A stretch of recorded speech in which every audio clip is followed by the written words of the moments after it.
রাজনৈতিক প্রতিহিংসার শিকার হয়ে আমাকেও দীর্ঘদিন কারাগারে থাকতে হয়েছে। তখন আমি নিজে কারাগারে এমন অনেককে দেখেছি যারা শুধুমাত্র আর্থিকভাবে অসচ্ছল হওয়ার কারণে বছরের পর বছর ধরে বিনা বিচারে কারাগারে থাকতে বাধ্য হচ্ছেন বা হয়েছেন। বর্তমান সরকার বিশ্বাস করে অ্যাক্সেস টু জাস্টিস প্রতিটি নাগরিকের সাংবিধানিক অধিকার। বক্তব্যের শুরুতেই আমি আপনাদের কাছে একটু দুঃখ প্রকাশ করতে চাই। আমার আসার কথা ছিল এই অনুষ্ঠানে 11টার সময়, কিন্তু আসতে একটু দেরি হয়ে গিয়েছে। অফিসে একটি জরুরি কাজ সারতে গিয়ে একটু সময় লেগে গিয়েছে, সেই জন্য আমি আন্তরিকভাবে দুঃখিত আপনাদের কাছে। সকল উপস্থিতিবৃন্দ, আমাদের সংবিধানের 27 নম্বর অনুচ্ছেদে বলা হয়েছে সব নাগরিক আইনের দৃষ্টিতে সমান এবং আইনের সমান আশ্রয় লাভের অধিকারী। আমাদের সংবিধানের এই বিধান জাতিসংঘের মানবাধিকারের সর্বজনীন ঘোষণাপত্রের 7 অনুচ্ছেদেরই প্রতিফলন। বর্তমান সরকার বিশ্বাস করে অ্যাক্সেস টু জাস্টিস প্রতিটি নাগরিকের সাংবিধানিক অধিকার।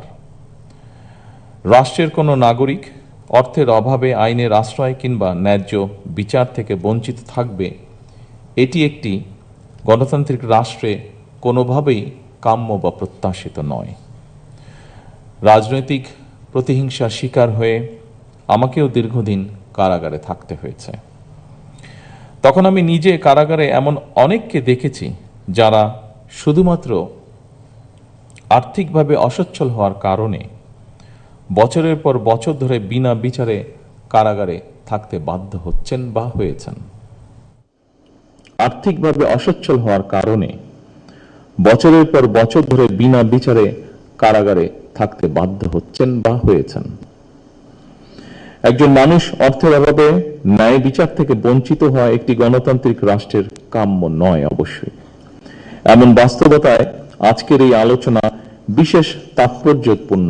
অবশ্যই সম্মানিত উপস্থিতিবৃন্দ, যে কোনো রাষ্ট্র এবং সমাজের অগ্রগতি ও শান্তির ভিত্তি হচ্ছে ন্যায় বিচার। সব যুগেই মানুষ যা চেয়েছে তা হলো বৈষম্যহীন একটি সমাজ ব্যবস্থা, যেখানে তারা সমমর্যাদা এবং অধিকার নিয়ে বসবাস করবে। সমতা, সহমর্মিতা এবং পারস্পরিক আস্থা একটা ন্যায়ভিত্তিক সমাজ প্রতিষ্ঠার জন্য অবশ্যই অপরিহার্য।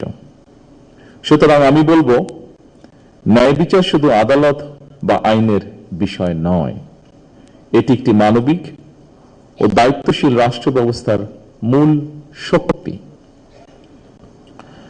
স্বাধীনতার ঘোষক শহীদ রাষ্ট্রপতি জিয়াউর রহমান বিচার বিভাগের স্বাধীনতা ফিরিয়ে দিয়ে দেশের ন্যায় বিচার প্রতিষ্ঠার শক্ত ভিত্তি স্থাপন করেছিলেন।